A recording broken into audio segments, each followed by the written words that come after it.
Hi, and welcome everyone. This is Varleigh with you on Saturday, February 7th, 2026. It's almost 10:15 p.m. Eastern. I had a heck of a time trying to get go live here. Everything was set up like normal, but yet something didn't want to cooperate and it was buffering forever. But anyway, enough about that. Tonight's topic or title of the show is called Odds and Cones. And this is something that I've been doing lately in the last shows since live number 10. This is live number 15.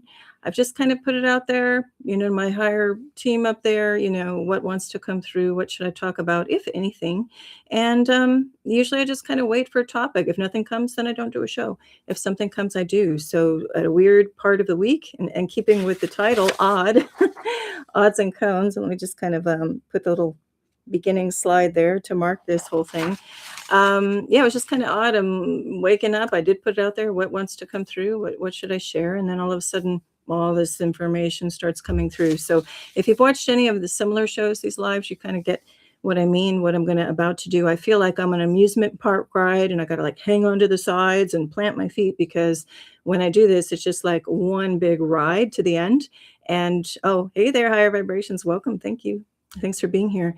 Also to anybody who's new or returning to the channel. So what happens is with the former shows, I'm kind of weaving a story sometimes. Sometimes it's cohesive. Sometimes I'm pulling a lot of threads together in this bigger tapestry. And I invite all of you to be a part of this process. So the intent of this is just there might be one little buzzword that catches your attention, a color, a symbol, or something that either inspires you, gives you some upliftment or some kind of message, or sends you off onto your own journey. I tend to work back with ancient, I like to start with etymologies of words, and then I like to cover whole smattering information coming from my life experiences, pre-awakening, post-awakening, things in the media up until like current, pop culture. You never know where stuff's going to come from. So without further discussion here, let me just get into this wild ride. I also have a lot of physical props. I do have a full PowerPoint, but I like to print this out and hold it up. Just want to do it old school that way. Just feel like in this virtual world and with all this stuff that we can't tell if it's real or AI, I like to hang on to stuff that's tactile. All right. So first up, because it is called Odds and Cones, we're going to talk about grab the pine cones. That's probably going to be the only like natural thing here, but it's a cone, right? And when I say cones in this show, it's going to also be open to a broader, topic of polyhedrons. So pyramids or things of triangular shape. So we're not going to get too mired into just what's a technical cone or not. So, and the overall intent of this is just to have some fun. It's Saturday night where I am. Could be Sunday or, don't know what it is for you. But wherever this is, whether you're watching this on the live or the replay, may it find you enjoying the here and now. And I send everyone best wishes. All right. So we're going to get into it. So I will get to the etymology of why the odds part. The cones, I think, is pretty self-explanatory. But I wanted to pull up this one card just to kind of kick things off too, because, hang on, if we don't have glare. If you can see it, there's a man deserted on the beach, and he's looking out to a galleon ship. He's got a fire going, a signal fire, SOS kind of thing. And this actually it says, thank God. So this might be a message for somebody right off the bat out there. I can't really see the number. Let's just say it's 33 or 6. The reason why I'm pulling this up is right when I started to do the show. Like I said, I've got props, I've got structured things planned, but we also off-road it over here. That's how we do it on my channel. So a flash, an image of this card popped up in my head, and I will include a ton of references in the description area below after this show. So a lot of times I'll do the show, I'll dump out what I can, but then I'll realize, oh, I wanted to talk about this or this or this. So what I do typically is over the next 2 or 3 days after this, I will fill up the description area with more detail and references, links to YouTube videos, and again, other things you might want to see to dive deeper in. Of course, this is set up for you to go down your own badger holes. I explained I don't want to do rabbit holes, that term anymore. So I'm going to go to badger holes. They're feisty, and they also have their tunnel system. But anyway, you can also, it's just something to launch to get you to start to maybe springboard you into other things. But of course, it'll be great if also you do your own digging and your own investigation on all this. So back to this card. So why am I doing this like desolate guy on the beach? Well, it's because, when you pray, and this is nothing getting too religious or spiritual here, it's just about forms, patterns, and different things, but it can be however you like.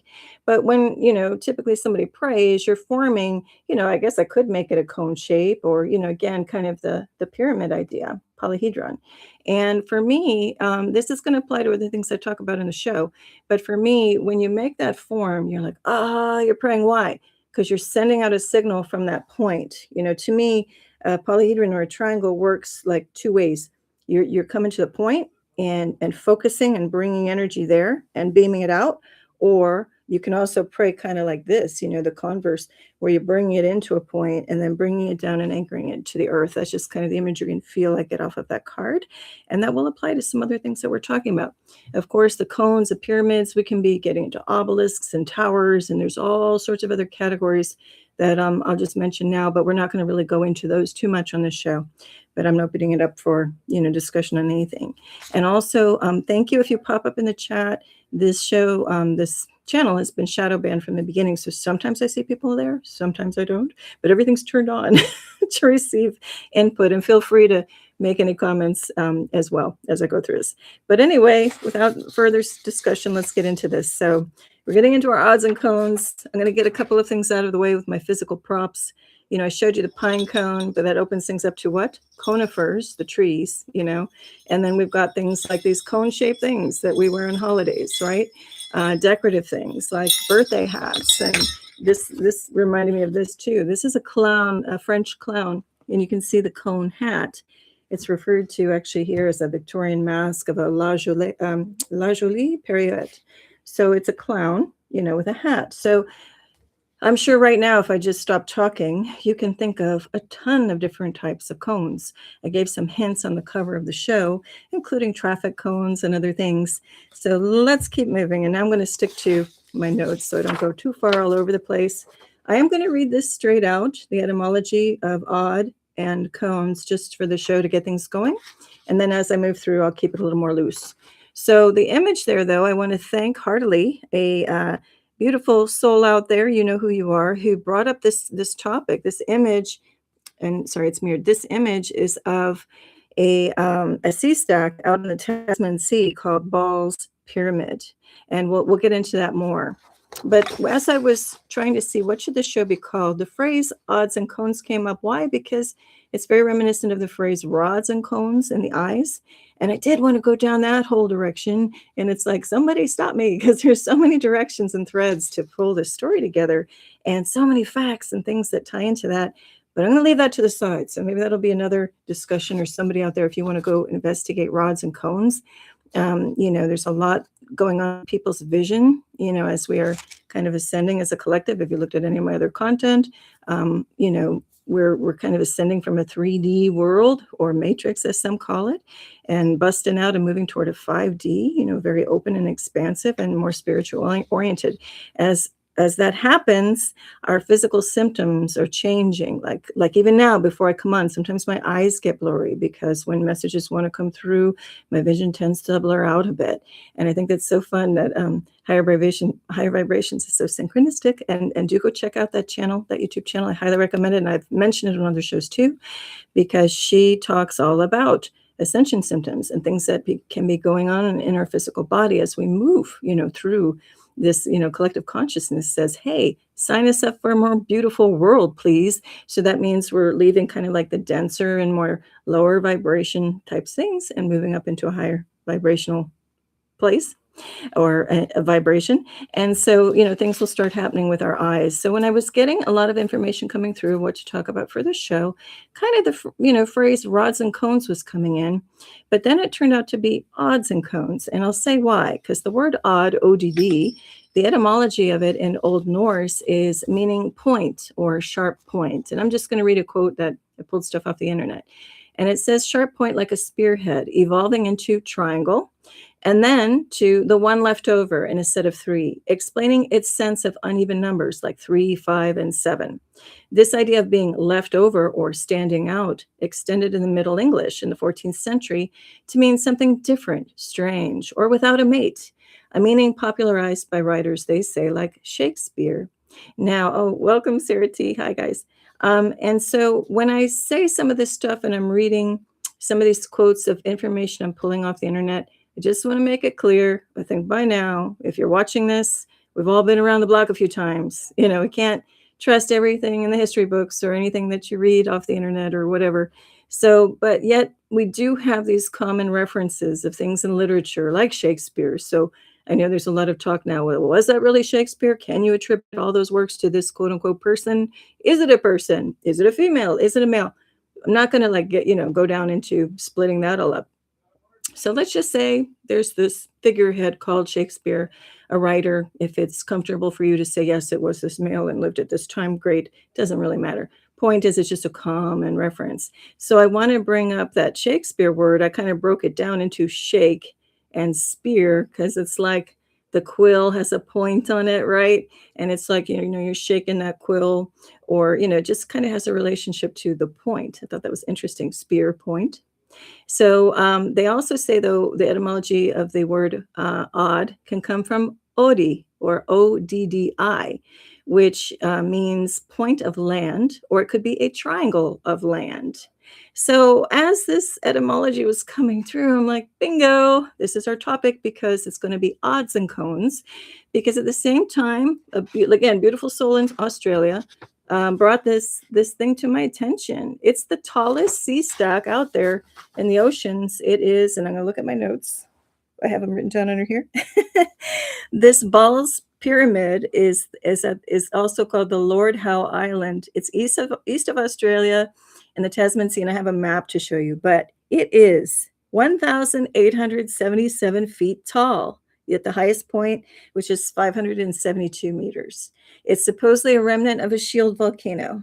Okay, but look at this thing, and I have more pictures. It is just wild. Now, the moment I saw that thing, I just right away went to a movie in my mind. They just had the whatever decades anniversary of it in the movie theater. For any of you Lord of the Rings fans, okay, it was in the one that was just celebrated in theaters, the Fellowship of the Ring. And spoiler alert, if you haven't seen it or don't want to know, mute me for a minute. I'm going to hop ahead. I'm going to come back to the etymology of cones for a moment, and I'm going to hop all over the place. So just enjoy the ride. But when I saw that Ball's Pyramid right away, I remembered this scene right up here in the middle. And I don't know if any of you have seen The Lord of the Rings, Fellowship of the Ring. That is the scene. Oh, down here too. Sorry. It's here and here. It's a scene where they're taking the boats and there's a battle and everything. And unfortunately, Boromir dies and they send him off the falls. But when you look at this one, sorry, this is like mirrored. Okay. So when you look at this picture here, right there, I see Ball's Island. So clearly whoever the writers were, for Lord of the Rings for the movie had that in mind. And why wouldn't you? This thing is massive. It's sitting there out in the middle of the ocean. And I will put links. There's a lot of fascinating YouTube videos on it. So not only do people have drones, not only have people hiked it, and scuba dived under it, you also have people like in those bat wing suits or whatever they're called, where they, jump out of the helicopter and then fly and glide down. So there's some really cool stuff, and they get really close to these cliffs. So anyway, bringing up this image because it also, with Ball's Pyramid, it's very reminiscent. When you look at this, it's like a 1500s map of the North Pole. They show this magnetic black rock or rock. Sorry, I got to get used to the mirroring again. And I also need my little pointer, which I don't have, ironically. But anyway, there's this supposedly like lodestone or magnetic rock at the North Pole where everything comes together. And it just, just reminds me of this imagery. So anyway, just food for thought. Maybe you've never heard of it like I hadn't until last week. You might want to, jump in and look at that a little bit more. All right, so the cones portion of the show, because we have odds and cones. It says that ancient Greek, the word is konos, which referred to a pine cone, a spinning top, or the peak of a helmet, reflecting any object with a pointed, tapering shape. This term was adopted into Latin as conus, and later into the English 16th century to describe the geometric solid with potential roots in pi. If you see that when you're looking things up, PIE in caps, I'm like, what the heck is this? That means Proto-Indo-European. PIE. So it also means they think it comes from that word, which can ultimately mean sharp or to sharpen. So that's the point of all of this. Literally, pun totally intended. All right, so let's go back to Ball's Pyramid so I can wrap this up. This topic. Okay, so again, look at this thing. You know, when you look at it, it just looks like there's just a lot of lore behind this. Like you could even script your own story of this lonely mountain right out in the ocean. But also more than that, if any of you have been looking at some of these other great YouTube channels, right, you know, lately that are talking about petrified giants in the mountains, and you see the silhouette of a sleeping giant, for example, or, you know, other great channels, and I'll link them in the description area below, where they're talking about a whole era in our history, probably that's been covered up, and it's just coming to light now in this whole time of revelations, where there's kind of almost like a meltology is one of the phrases. And, you know, it looks like, you know, this is like a spire. This could have been like a castle sitting almost on a hill. So the storyline that we're given that it's just the remnant of a shield volcano, I don't know. And you might want to look more into it, like look at all angles of this island and really see what might be there. It's pretty fascinating. So up here, I'm mirrored. Give me a moment. Having a hard time. So this yellow is Australia, and this peak would be somewhere around here. There's New Zealand. Okay. So anyway, I could just, you know, get lost looking at this thing, and this could be the topic of the whole show, but it won't be. Okay. So when I saw Ball's Pyramid, this brought me to another kind of helmet conical shape rock feature, which I have actually been to. And this one is Haystack Rock in Oregon, called a place called Cannon Beach. I'll show you in a second. It's a basalt sea stack, 235 feet tall or 72 meters tall. Now, this thing also is just, you know, waiting for somebody. I'm sure many people have, you know, just write a story about this thing. You know, here's a view from above, and this is the primary, you know, Haystack Rock. It's very scenic, and look how close it is too to the shore. And just as an aside, that sand that you see up here, it's like talcum powder soft. So I'm from, you know, South Florida. I'm used to there being coarse sand that's a little more like sandpaper. That's powder, like just like, you know, baby powders, you know, soft. But anyway, this is a whole nother fascinating topic, worthy of its own, you know, show. But I'm going to just, you know, drop this for now in case none of you have heard of this rock. Apparently, there's another one on the Pacific coast. If I didn't mention, this is off to the coast of Oregon. There's supposedly another one that's even taller, but I haven't looked that up. I just saw that on my way to the show here, getting the show started. Okay, so now we're going to come into a fun topic. I think it's pretty fun. I don't know why I'm just hearing about it now, but as a part of my cones and, you know, odds and cones kind of research here. Oh, thank you, Sarah. She says it's beautiful. Thank you for all the love hearts too. Big love hearts back to you and to everybody. So with the cones thing, somehow I got into, okay, hats. Somehow that led me to Merlin and the Arthurian legends of Merlin. And of course, in Lord of the Rings, you know, the joke with Gandalf is he talks about, or the guy at the pub says, oh, are you looking for, oh yeah, you're looking for the guy who had a pointy hat, right? Pointy hat. What's up with that? The pointy hats. Well, I'll give you a little smattering of what I found. It's pretty fascinating. So somehow, as I was going down my badger holes, I saw the 4 gold hats, which were discovered at different times, and they were found, and they believed that they came from the late Bronze Age, from about 1000 or 1400 to 800 BC. And there were 4 hats, and I'm going to read this before I show the images. And actually, while I'm thinking about it, if you're curious about the background, that's a Hobbit house. I felt like I should put that as the background. And since we did talk about Gandalf and some other things, that's appropriate. And also, I couldn't find them, but I had some elf ears, and I was really guided to put the elf ears on, but I couldn't find them, but I could find the little, you know, packaging. So what are ear tips? Pointy, again, with the theme of odds, Old Norse meaning pointed. Okay, so anyway, back to these hats. So I'm going to say, actually, I'll show you this, and then we'll get back to it, okay? So I'll try to hold this up level while I'm reading. There's these four, four conical, they're calling them hats. Now I'm just going to say what the internet is saying. So they're calling them hats, but they're also not 100% sure that that's what it is. But this is just one train of thought that they're hats, that they're ceremonial for priests of the sun cult where they were found.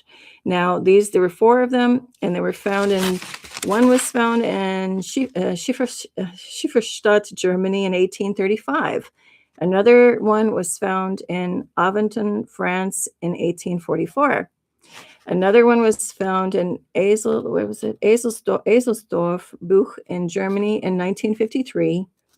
And then one more, it wasn't found, but it was acquired, and the origins of it were unknown, but it was acquired by a museum in 1996. Okay. And so we have these four gold hats, supposedly. They're conjecturing that they're hats because they were buried standing up. So for what that is worth. Also, the detailing on here, there's a lot of circles and other kinds of things. And as we go up, these things are like 3 feet tall, up to 3 feet tall. I think the tallest one back here is 3 feet tall. And so that's why I kind of have a little bit of an conundrum, if they really are hats, but I hope they are, because the alternative is not where I want to go on this channel right now. But it's really tall, but we'll get into some more pictures about it. So anyway, I'm like, wow, have you heard of this? I've never heard of these like golden hats that are found, in different places. So these are just some maps showing, in Europe, where some of these things might be found and where other artifacts made of gold were found. And supposedly this is all made out of one thin gold sheet. And so there you can see it looks more like a hat with a brim. And then other people have taken upon themselves, and I will put a link in the description area below too, to really break this down and analyze this thing. So as you go up, some say this is like a form of a calendar or way to track, the sun movements, and, they go into detail. And again, I'll put that in the description area below because there's a lot of detail there. So there's some interesting thoughts and theories about it. Here's, some more pictures. So here we're going to start bridging into, the gold hat idea. And then, move into how we see this thing could, lead into pointy hat for something like Merlin. So the current thought is that these hats were done in a sun ceremony. So if you saw one of my previous shows about ankhs and anchors, we have this cross symbol, which some say is representing the sun. It's analogous to the symbol of just a circle and a point in the middle, which is supposed to be the sun. For me, that intersection is absolutely a portal from which, life comes out of the portal of the sun. But there's a lot of thoughts around that. So the other thing is, around similar times, discs like these were found in the Bronze Age with moons and stars, all of that. And then, of course, aside from the lore, this is more like the Gandalf, imagery up here. We get into, and this is from a previous show, where we have the circle and the cross over one of the ships on the ocean. And that's absolutely referring to the sun. The thing is with the sun cult, or sun worshiping idea, people like Herodotus, if you're familiar with that in the histories, he does reference passing by, or a group sailing by the UK and just saying like, oh, that's the area known for the sun worshipers. So, there may be some tie into that. When you look at Stonehenge, I pulled up these are some playing cards that I purchased when I was there decades ago. It just comes for anyone who's interested. It comes from this deck. Okay, the English Heritage deck of it. But anyway, I'm going to hold this up. And this actually might be another message for somebody out there. The cards I'm going to hold up are going to be a 7-2-2. Okay, and there's going to be spades and hearts, in case that means anything to anybody. But, a part of that sun worship, they say, actually, let me go back to this. This is Stonehenge from above, an aerial view in wintertime. Okay, just for anybody who needs to be reminded what it looks like. These are the trilithons. So those uprights there are made, those are called the sarsen stones on the outer circle. And the lintels are the horizontal pieces on the top, and they're mortise and tenoned out of, stone carved that way. So they lock into place. And way in the distance is the heel stone right back there, that little peak, that point. So the heel stone, they're spelling it Heel, but most agree it's coming from Helios, Helios, for the Titan Greek primordial god for the sun. And so, anyway, that's just that for the sun worshiper, so to speak. And more on that, it gets down to the point where, I got to have many books on Stonehenge. But in one of the illustrations, they show some sacred geometry with, obviously that's star or sun, star, sacred geometry laying out Stonehenge, right? So this is just, again, somebody's interpretation of what that could be doing. Okay. And then as an aside, this book shows variations of how different people charting, trying to show Stonehenge in the plan, the plan of the stones. There's a lot of variations on beliefs of what people believe, the actual Stonehenge was supposed to look like. So I favor this one down here. That seems to be more correct to me. I have walked the site and been in the inner circle of it. And the reason why I'm bringing this up too is there's, subtle, variations of this. And a lot of it is just when you walk into the space, as you look at all of these things too, you can just go by feel, which one, kind of feels more correct to you. So regardless, the outer circle is sarsen stones. The inner circle is made up of Presley bluestone. And I've covered that on other shows.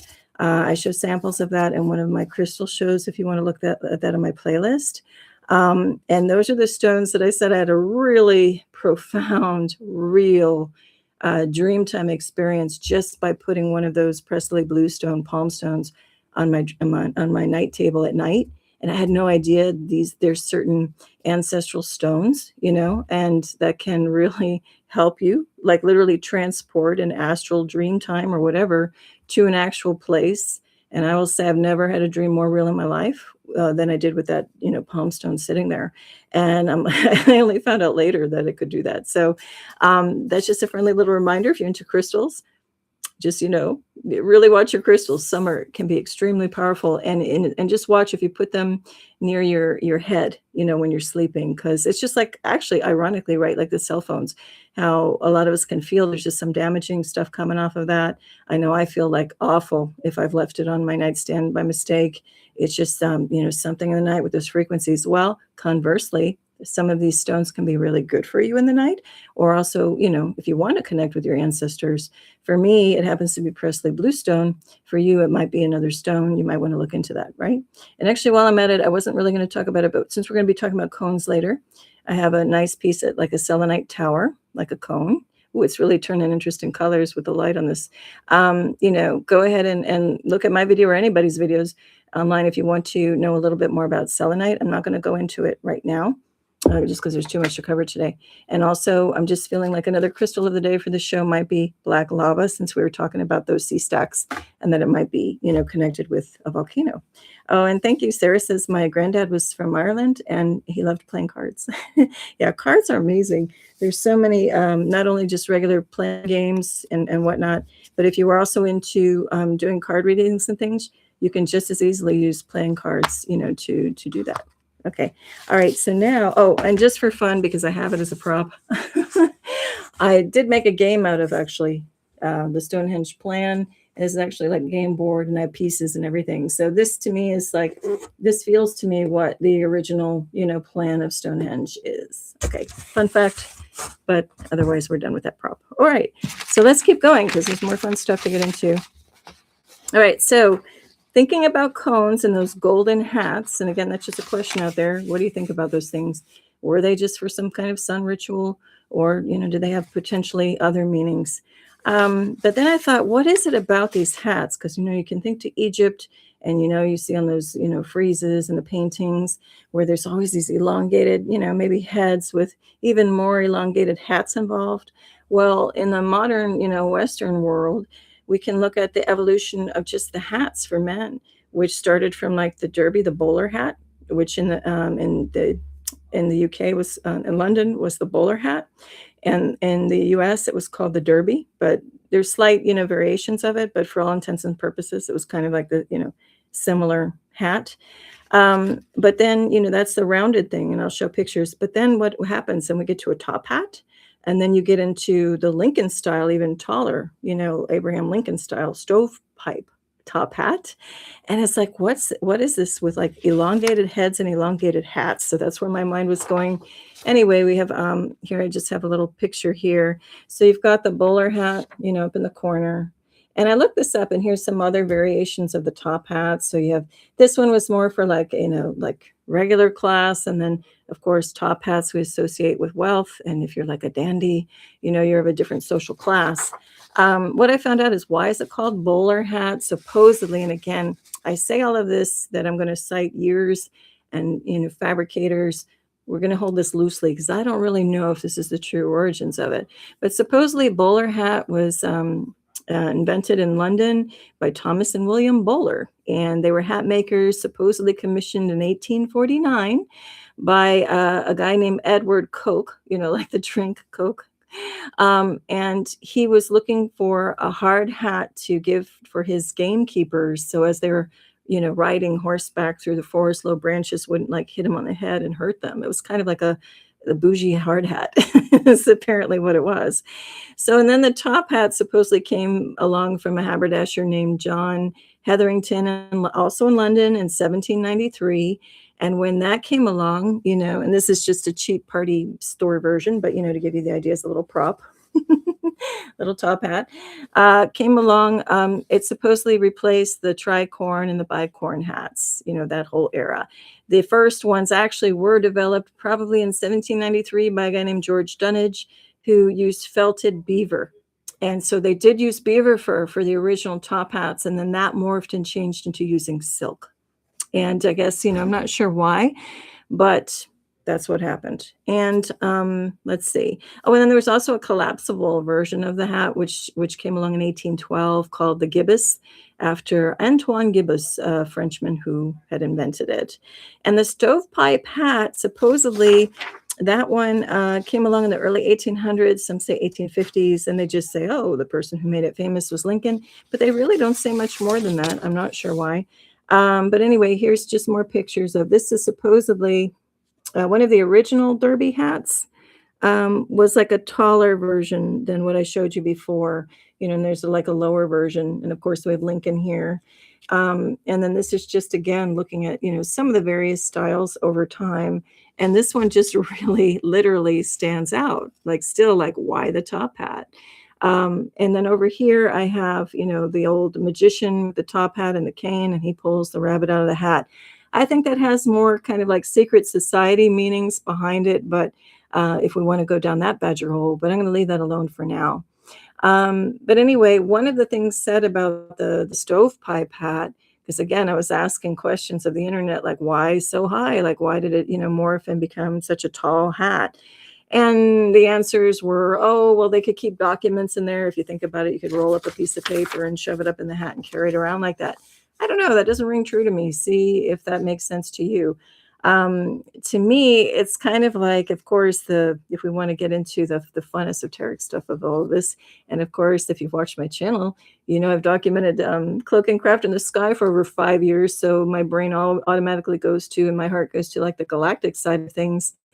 I'm wondering if, we have some of our galactic friends or shape-shifting types, and, the top hat helped kind of hide the head shape. I got to wonder. That's just, for fun on the side. And I say that because here come the elongated heads, the elongated skulls. All right. So, on this side, we have what is supposedly found around the world, these elongated skulls. We have it from Egypt, Syria, Mexico, Peru, Ghana, Mexico. Now, the internet will say, oh, this was a cultural thing. And, these peoples had means of trying to elongate the heads. I call no, that's, to me, these are galactic origins. Like, how could they not be? I don't even think it possible for you to like stretch a head like that. And if you're a parent, you're like, no, how are you going to do that? So to me, it is a specialized head to specialize a special cranium. It's a cranium to house a specialized brain, and which may not be from around here. So how do we maybe know that too? We have a hint drop in Star Wars with this Jedi. And I have little fun facts about him. He shows up in the prequels in the trilogy, starting with the Phantom Menace and all of those. And supposedly he's a Jedi master named Ki-Adi-Mundi. Now, where is he from in the Star Wars universe? They say Syria or Syria. They spell it Cerea, but they say he's Syrian. Well, hello. I think they're hint dropping the skull from Syria over here. This is him. This is him. So again, I think it's a major hint drop. And that's just one of my fun musings. Now, in the Star Wars universe, they say this guy had a conical cranium with a binary brain. And I'm like, well, what the heck's the binary brain? And it meant he could dual process things. So while he's fighting, for example, with his lightsaber, the other part of his brain is doing strategy, I guess, of how to get out or what are your exits, but it could do both simultaneously. I think there's a there.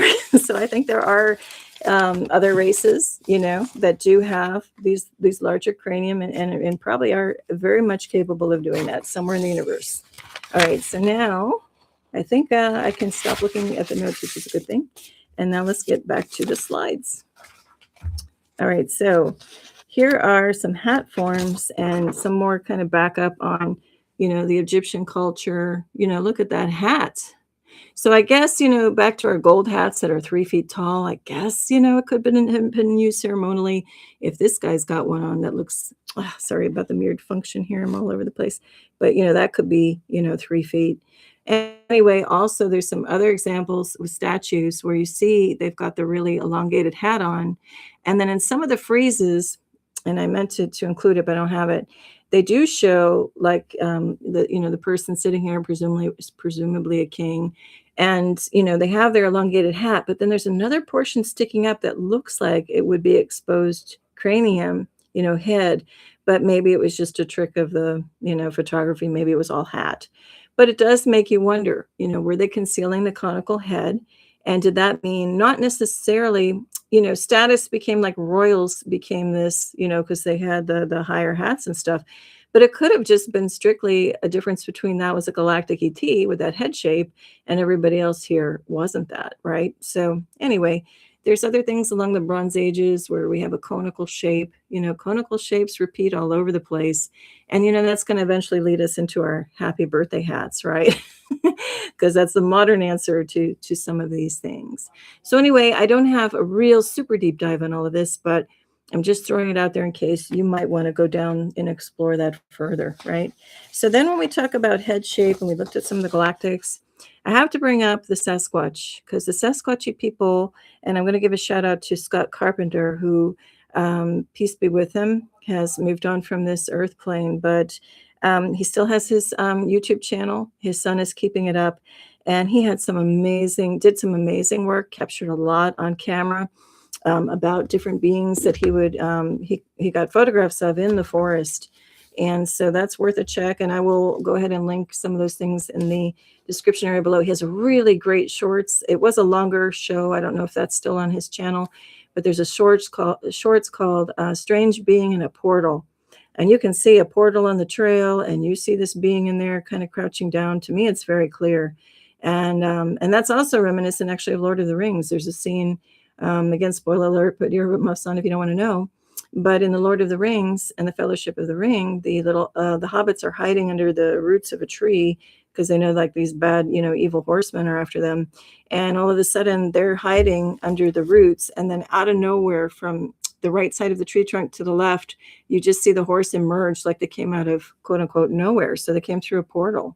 Anyway, with the Sasquatchi people, there are many kinds. They do exist. I've covered that on previous shows as well. So we have some that do have the conical shaped head. And then we also have, for fun here is Chewie. Most of you know Chewbacca from Star Wars. And if you're not a big fan or seen the movies, you've probably seen him from somewhere. I'm going to put it over the white. And he has just a rounded head. Well, they both exist, the conical type and, and the rounded head. And this is just another book by Scott Carpenter. Now, he calls them the Nephilim among us. That's a whole nother discussion. I'm kind of not on board with the whole Nephilim idea, but anyway, I'll just leave it at that. But getting back to the round head shape versus the conical for the Sasquatch, I have seen the round-headed version in person going by at twilight. He was like a silhouetted but it's the round head. It's pretty amazing. Okay, so now, aside from that, oops, sorry about that, guys. Let me see if I can unclick this. I don't know if you just saw that. Okay. We also have, let's get back to our cones. So we get back to, we all know about the traffic cone. There's a whole history of that and how it developed. I don't remember it offhand, so I'm going to give that as a drop and go for you guys to look into further. Then we have like these fun novelty hats, right, with the unicorn, horn going out, and that's a whole nother thing. It's a whole nother type of cone, and especially with a unicorn, horn, cone shape. Again, that talks about it's coming out of the third eye of the unicorn, and it's going out, so it's a transmitter and receiver, right? A very, developed and clear one. Then we have, just for fun, because a good, again, beautiful soul out there reminded me of this. The tinfoil hat, right, comes to a point. They make the joke and mock, people searching for the truth that what are you wearing a tinfoil hat?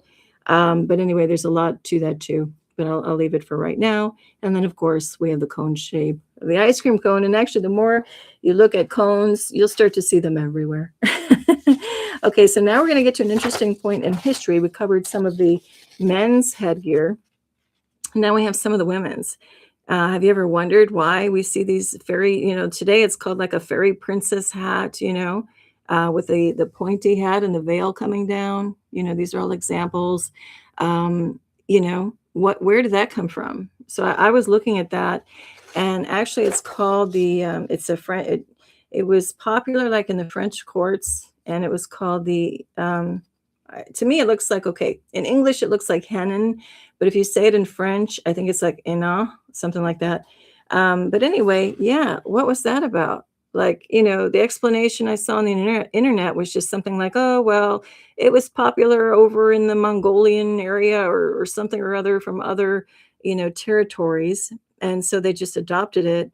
But I think there's a more of a story there, and I'm not sure what the answer is yet. Some of you might be getting good intuitive hits on that, but look where that leads us. I'm going to read something. Actually, I saved a screenshot to read this about that specific. I'll just say or hennin hat. There's like 3 different thoughts on the development of that, which are pretty interesting. Give me a minute. I'm just going to pull up my little screenshot on that. So, okay. So I'm just going to read what the internet says here. It says, it's a cone-shaped hat often used in theatrical, comedic, or character in dance, and sometimes jokingly in other uses. That doesn't make sense. Anyway, it stems from several historical, folkloric, and punitive traditions. Okay. So the medieval version, it says it's an iconic, tall, pointy hat, that it was a fashion statement worn by noble women in the 15th century, particularly in Burgundy and France. These were designed to signify high status and wealth, often worn with a veil to accentuate height. Again, what's this heightist stuff? Anyhow, it's also a form of it they're going to talk about too, with the pointy hat, being the dunce cap. A lot of you, I'm sure, and I'll hold it up. At least in the US, if heard of the kid sitting in the corner, in this case, the poor kid's, at the board writing, he'll be good. But you're, put off, you're set apart, and you're wearing the dunce cap. And again, that's kind of the odds and cones message or title of this show. You're the odd man out, you're the one over there. And so they're saying the origins of the dunce cap, the pointy hat, is the 19th and early 20th century. That this similar coned hat was used as a form of punishment for misbehaving or slow learning children, aimed at humiliation. They say it was originated from the followers of 14th century philosopher John Duns Scotus, who believed the pointed hat helped funnel knowledge into the brain. There's probably more to it. This is just like the very generic version. So that's interesting. Also, to me, what's a very interesting idea is that they're saying that medieval brewers and herbalists, there's an angle with this. This theory says that women who brewed ale, known as alewives, wore tall, pointed hats to be visible in crowded markets, which later became associated with witches. Okay, now witches brew is just hitting me. Oh my gosh, right? The ale makers, witches brew. That's a very interesting trail to go down. I'm going to drop that for somebody out there to pick it up. All right. Then it also could be symbol, they're saying, of power or deity, like the cone hats used to represent, divining, divinity power like ancient Egyptian times or the Bronze Age. Okay, so then we're back to that. And it also talks about the pirouette hat of clowns, with the cone shape. So we're kind of, circling back on all of that. Anyway, interesting, right? So here we go. I'm just going to show this to round this slide out. So we covered the medieval stuff. And then, of course, we get to modern day. We've got the birthday hat, even in offices, people celebrating with the cone hat, putting it on, not even thinking about where it started from and why. So I'm going to drop and go on that one too. Why the birthday cake? There's some really interesting theories about how that started and why the hat.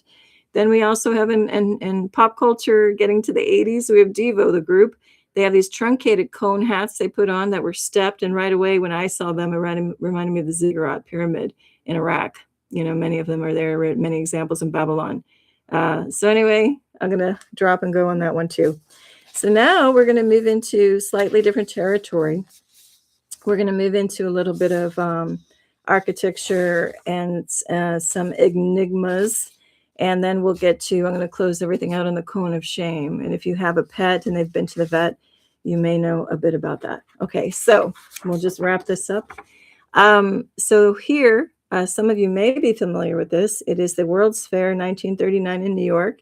And this was the iconic scene of the fair was the Trilon and Perisphere. And there are images of being inside of that Perisphere. It's really cool. I highly recommend you go dig around and take a look. I will put links and some of the stuff I was finding in the description here below if I think about it. But anyway, we've got this, very pointy, shape, and to the point where they even, had hats, with the Trilon on there. And this is a scene of it lit up. Okay. Then we get to Coney Island, Coney Island. And I was looking up, well, why was it called Coney Island? And there are a couple different origin stories there of why it was called Coney Island.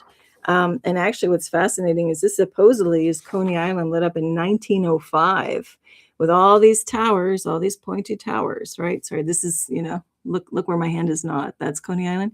All of these towers lit up, and how the heck were they? And we get into a whole another discussion of what was power really, how was it really working back then? But anyway, Coney Island, one version attributes it to somebody who purchased the island who had a name that looked like Cognier in it or something.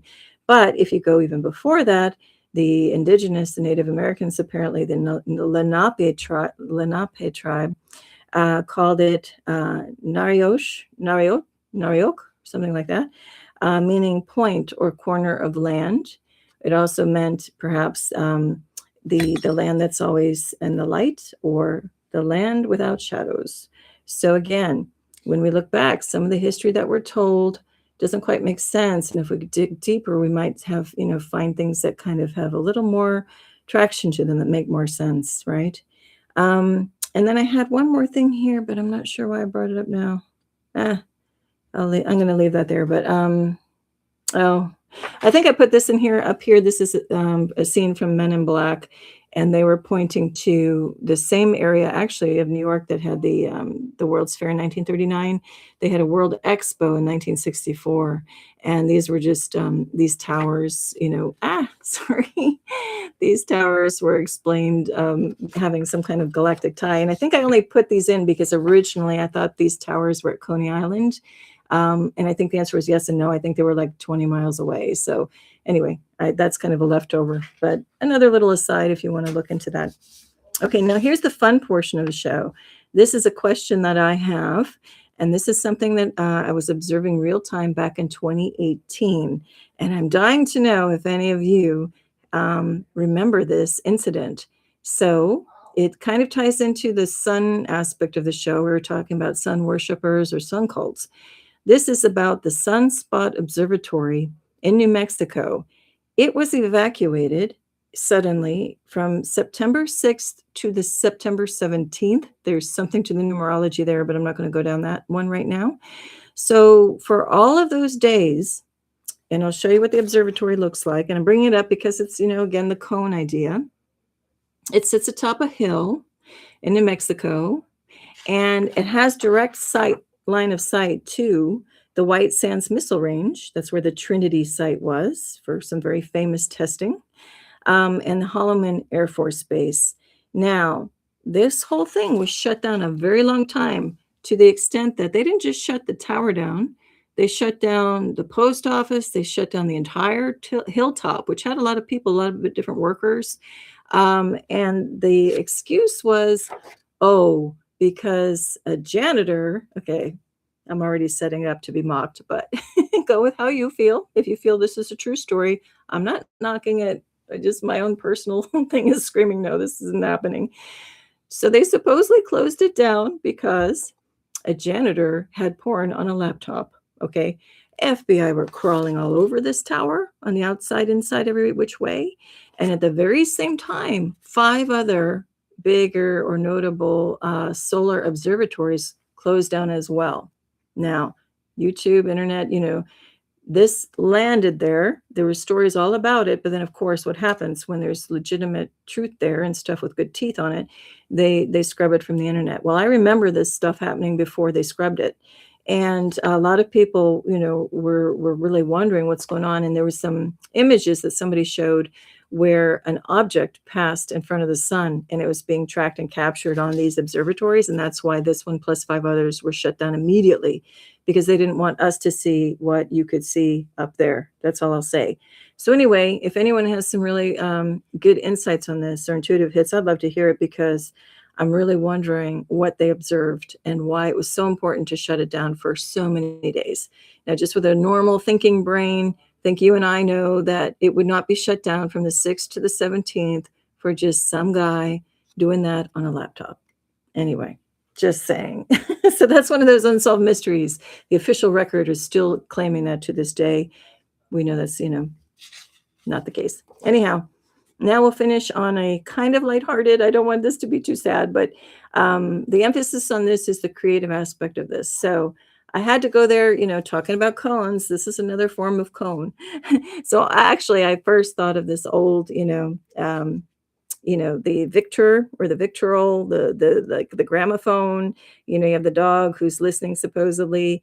And then the tagline on this, which I didn't realize, is his master's voice. So the whole idea is like, this is the first record player, it's the one of the labels of a record. And so anyway, the whole point is that the dog is listening to this machine pumping out the music, right?